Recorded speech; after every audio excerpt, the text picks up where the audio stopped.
Muy buenas noches a todos. Permítanme presentarme. Mi nombre es Darío Peña. Mi oficio era, por así decirlo, el de tomar lo ajeno. Cosa que hasta el día de hoy no he vuelto a andar en esos malos pasos. Y les aseguro que la experiencia de otras personas hacen que hasta uno cambie y se retire de lo delictivo. Yo era menor de edad cuando me sucedió todo esto. No me siento contento con lo que hice, pues en muchas ocasiones tuve que robar para así poder comprar algún estupefaciente. En ocasiones, en cada asalto tuve éxito y la suerte de que la poli no me agarrara. Yo soy más listo que ellos, me decía, y eso fue lo que me sentenció. Se me acabó la racha de buena suerte. Cuando me volvieron a agarrar, le llamé a mi madre para que viniera y me sacara como siempre lo hacía. Yo la chantajeaba diciendo que ya no lo haría, que en esa ocasión estaba arrepentido de lo que hice. Le juraba y perjuraba que esa era la última vez, pero que no me dejara ahí. Obvio que mis lágrimas de cocodrilo la enternecían y me sacaría. Pero como te dije hace un momento, la buena suerte se me terminó. El agente del Ministerio Público aconsejó a mi madre que por mi bien era mejor que en esta ocasión me dejaran guardado por unos 6 meses. Pues quizás con el encierro y el correctivo que me darían yo cambiaba. Aparte ella tendría tranquilidad. Yo estaría en un lugar y en algún día me desaparecerían sin dejar rastro o no ser encontrado. Ante lo dicho por el agente del ministerio, mi madre aceptó y fue por ello que pasaría alrededor de los 6 meses encerrado a piedra y lodo en el reformatorio. No podía creer cuando mi madre me dijo que ahí me quedaba, que no tenía dinero para sacarme y que ni con su sueldo de varios años pagaría los destrozos que había hecho. Donde hice el hurto era un lugar federal y que me mandarían a un reformatorio.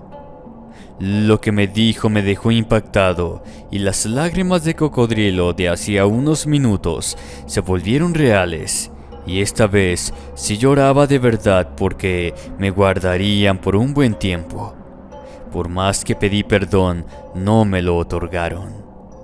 Apenas puse un pie dentro, ya me habían amenazado. Uno de los vigilantes nos dijo que aquí aprenderíamos a amar a Dios en tierra ajena. En este lugar encuentras de todo, y me di cuenta lo que hacía yo. No era ni el 5% de la delincuencia de lo que hicieron los otros jóvenes.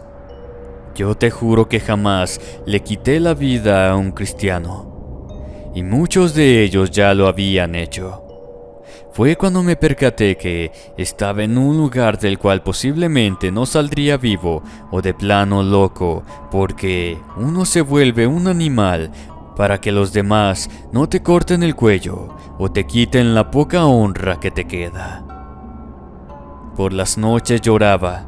Prefería haber muerto picado o con un disparo dado por la policía o por la banda contraria que estar metido en ese maldito lugar. De no haber sido porque mi madre le hizo caso al jefe del ministerio, nunca hubiera pisado este lugar. En ocasiones la maldecía y le echaba la culpa por estar metido en ese maldito infierno. Comencé a hacer amistad con un joven al que llamaremos Pedro. Él tenía ya 2 meses. Su padrastro lo encerró porque, según él, su hijastro le había robado un dinero, pero Pedro aseguró que él no lo hizo. De hecho, él no era ningún delincuente, pero como no se dejaba del marido de su madre, este no lo quería con ellos en la casa. Así que se las ideó para deshacerse de él. Con dinero baila el perro, me dijo. Pero cuando él saliera, se iría para el norte del país a trabajar y no volvería a regresar. Apenas tenía yo 15 días de haber ingresado cuando una mañana nos dirigimos a las duchas, pero todo ese sitio estaba aglomerado por los reos. Algo había sucedido ahí adentro. Vimos pasar a los enfermeros en turno con algunas camillas, mientras que los guardias nos impedían que ingresáramos a las duchas. Fue hasta que sonó el silbato que se comenzó a poner orden. Poco a poco fuimos dejando el lugar. Algunos de los que ya estaban afuera se habían subido a los maceteros o los árboles para no perderse del espectáculo. No me impactó ver que sacaran el cuerpo. Lo que sí me llamó la atención fue escuchar a uno que se lo había cargado la bruja. Algunos comenzaron a dar su punto de vista, pero fueron interrumpidos cuando alguien más dijo que quizás no era por eso. Otro aseguró que esa noche se miró nuevamente la sombra de la bruja recorrer el pasillo por el lado del pabellón. ¿Brujas? No creía en esas cosas, pero al parecer eso era lo único que atemorizaba a los reclusos dentro del reformatorio, pues se les miraba el miedo reflejado en sus rostros. Quizás miedo pueda ser una palabra inadecuada. Más bien era mirada de aterrados. A partir de ese momento, las cosas cambiaron. Hasta los más valientes parecieran cachorros asustados. Todos parecían que en cualquier momento entrarían en pánico. Más cuando se corrió la voz de la manera en cómo encontraron al Castaño. Estaba colgado en una de las duchas. Le faltaban sus ojos y su lengua, pero algunos afirmaron que también le hacían falta los labios. Pedro me contó que el Castaño había sido amigo de un tal Omar. Este había sido un soplón de algo que había sucedido hacía 5 meses, cuando ingresaron a unos juniors. Eran 4 y ya habían fallecido 3, y aquellos que tenían amistades con ellos. El primero fue un tal Aarón. Alguien le dio tremenda golpiza hasta que se cansó y lo dejó medio muerto. Cuando el celador pudo abrir la puerta de la celda donde estaba el chico, se horrorizó al ver lo que le habían hecho. Tenía los brazos quebrados. Estos estaban en posición como si algo lo sujetara por su espalda. Por más que trataron de acomodárselos en su sitio, no lo lograron. Todo aquel sufrimiento que aguantó por los esfuerzos que hizo el servicio médico.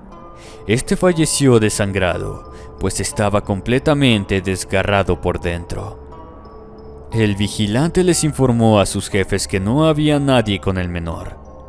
Pero cuando él ingresó a la celda, miró una sombra oscura, a la cual solo le brillaron sus ojos amarillos. Esta se perdió en la oscuridad del rincón de la celda, pero nadie le creyó. El compañero de Aarón comenzó a decir que a este lo seguía una bruja, la cual lo señalaba con su dedo, y ésta sonreía de satisfacción al ver la reacción del menor. Pedro aseguró que con la llegada de aquellos 3, llegó con ellos la bruja. Nadie sabía el motivo por el cual aquellos adolescentes habían sido atormentados y masacrados de esa manera. Todos guardaban silencio, todos callados por el miedo a que fueran los siguientes en amanecer sin vida. Pedro me platicó que cuando yo llegué al reformatorio, ocurrieron 2 muertes. Se escuchaba la plática de los que estaban adentro todo esto días antes de mi llegada. Mataron a un tal Beto, uno que los vigilaba a diario que hubiera orden. Pero más bien no era a ellos a quienes vigilaba. Es que al Beto le habían pagado para que cuidara a un tal Freddy. Al momento que le arrebataron la vida a Beto, estaba acompañado de 2 personas. Uno era el guardia y el otro era uno de nuevo ingreso. A los 2 los pusieron a limpiar el pasillo del ala lateral. En este lado se encuentran algunos que van a cumplir la mayoría de edad y pronto serían trasladados a la grande. Fue en este lado del anexo que lo encontraron sin vida. Le habían sacado la lengua, los ojos y le abrieron el abdomen de lado a lado. Al otro chico lo colgaron en los ventanales con los alambres de púas en su cuello. El celador juró que era el mismo diablo que se les manifestó, y fue él quien hizo todo eso. El pobre hombre fue trasladado al hospital de enfermos mentales, pues nunca se pudo recuperar de lo que fue testigo. Todo aquello me parecía cruel. Ni en mis locos momentos, ni en mis vagancias, hubiera hecho algo de esa manera. Lo mío era la vagancia y lo amante de lo ajeno, celulares, carteras, y lo último que fue el motivo por el cual estuve encerrado, pero no quitarle la vida a un semejante. Ya no quise insistir para que Pedro terminara de platicarme lo que le había sucedido a los otros. Fue en una de las visitas que me hizo mi madre cuando le conté todo lo que estaba ocurriendo. Ella solo me miraba y atinó a decir que eso era lo que pasaría si seguía con mis mañoseadas. Que el día que saliera de ahí y si no me reformaba, ella se iría con su hermana a Tijuana. Que me abandonaría y no querría ya nada saber de mí. Le prometí que nos iríamos juntos con la tía Jesusa a hacer otra vida lejos de aquí. Así comenzaron a pasar las semanas, y ya casi tenía los 5 meses. A Pedro y a mí nos había tocado estar lavando los platos sucios, y eso en cierta forma me distraía, ya que muy pronto saldría, y el tiempo cada vez se me hacía eterno. Pedro me dijo en esos momentos que si ya me había contado lo que le sucedió a los otros 2 riquillos. Yo solo negué con la cabeza. Omar fue el primero en caer de los 4 amigos. Él por las noches gritaba desde la celda que había alguien con él, que lo sacaran de ahí. Pero como sabes que cualquiera hace o dice para que no lo castiguen, y aparte como hijo de papá y mamá, acostumbrado a que le hicieran caso a sus demandas, nadie le hizo caso. Así lo tomaban todos los que estaban a su alrededor. Omar gritaba aterrado todas las noches. Pero en una ocasión todo fue diferente.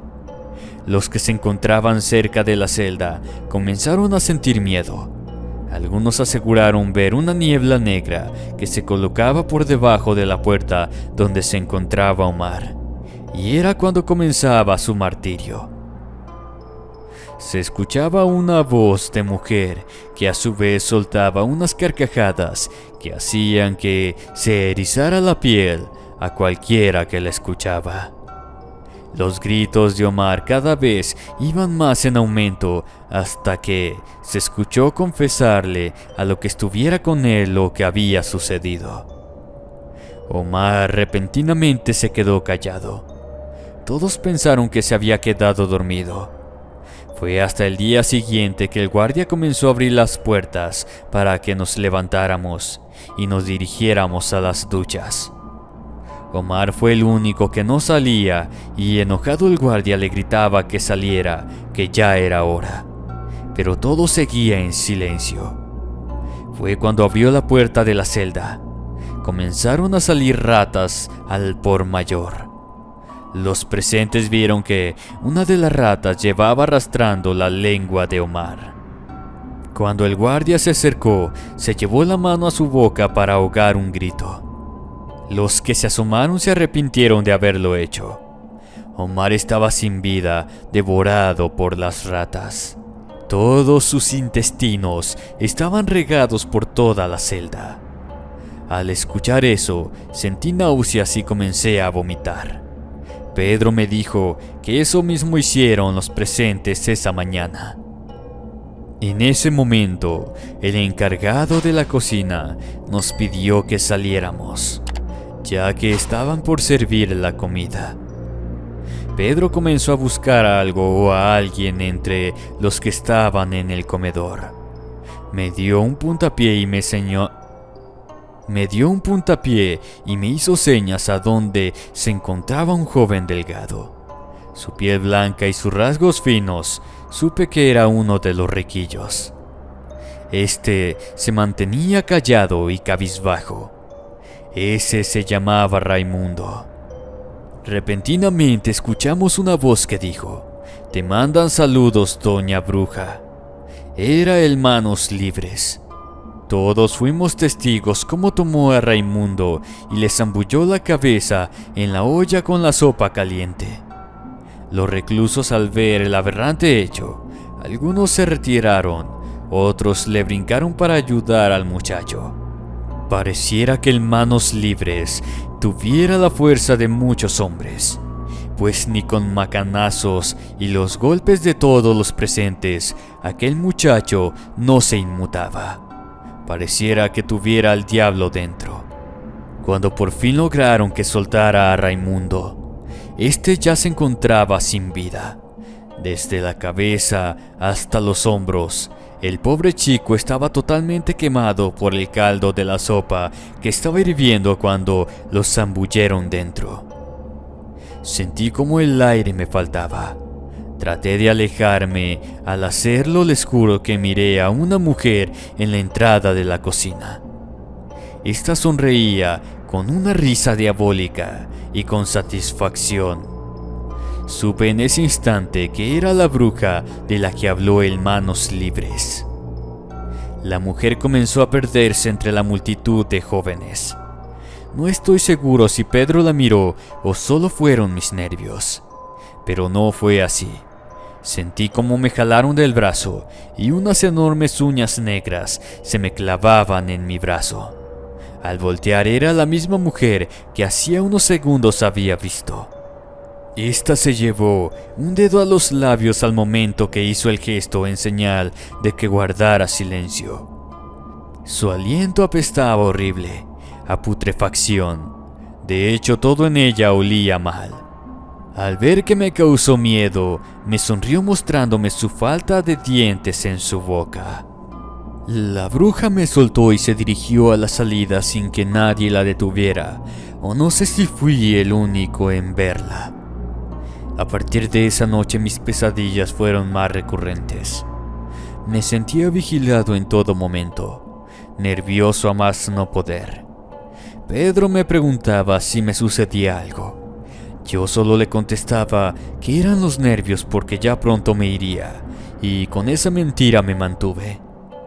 No quise contarle lo que había sucedido, pues sabía que si lo hacía, esa sentencia sería para mí y para él con la maldita bruja.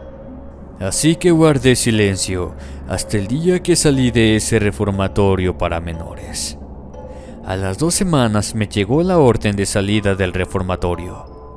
Al salir, juré que jamás regresaría a él, como tampoco a un penal para personas adultas.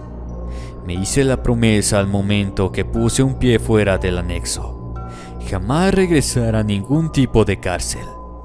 La verdad, esta experiencia me dejó traumado hasta cierto punto. A las 2 semanas salió Pedro también del lugar. Fue a parar a mi casa, pues como era bien sabido, no lo iban a recibir en la casa de su madre, y lo más probable era que el padrastro lo volviera a refundir o el buen Pedro cometiera el peor error de su vida: quitarle la vida a ese maldito.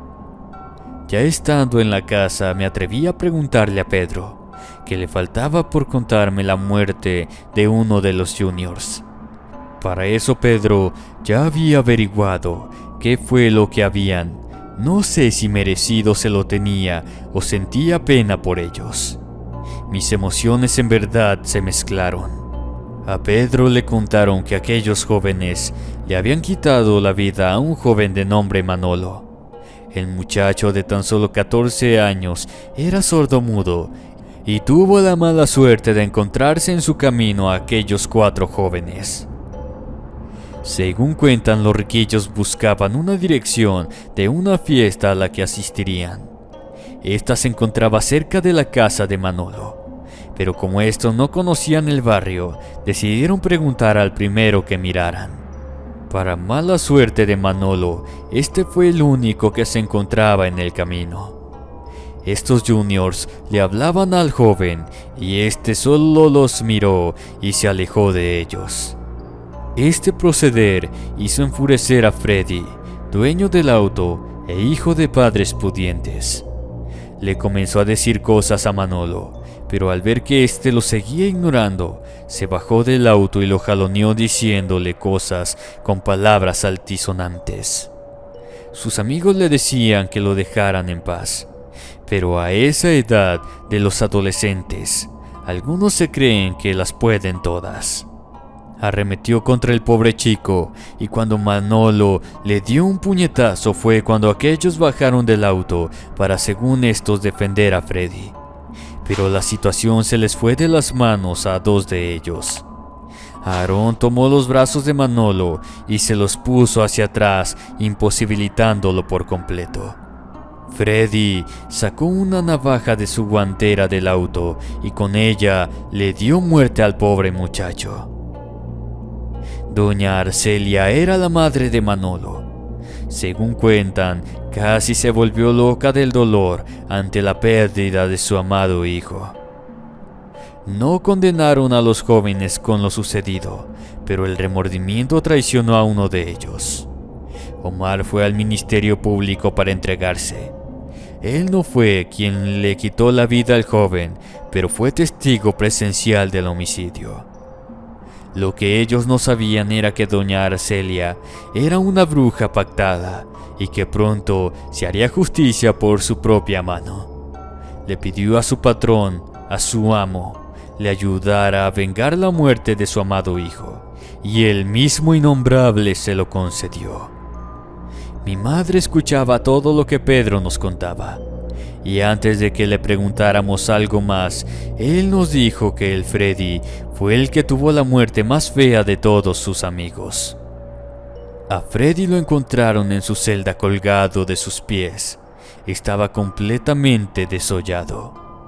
Fue al primero que le sacaron los ojos y le arrancaron la lengua. No solo eso, en la pared con la sangre del joven dibujaron imágenes satánicas, velas negras que iluminaban la celda. En la que fuera su cama se encontraba su corazón y sus intestinos.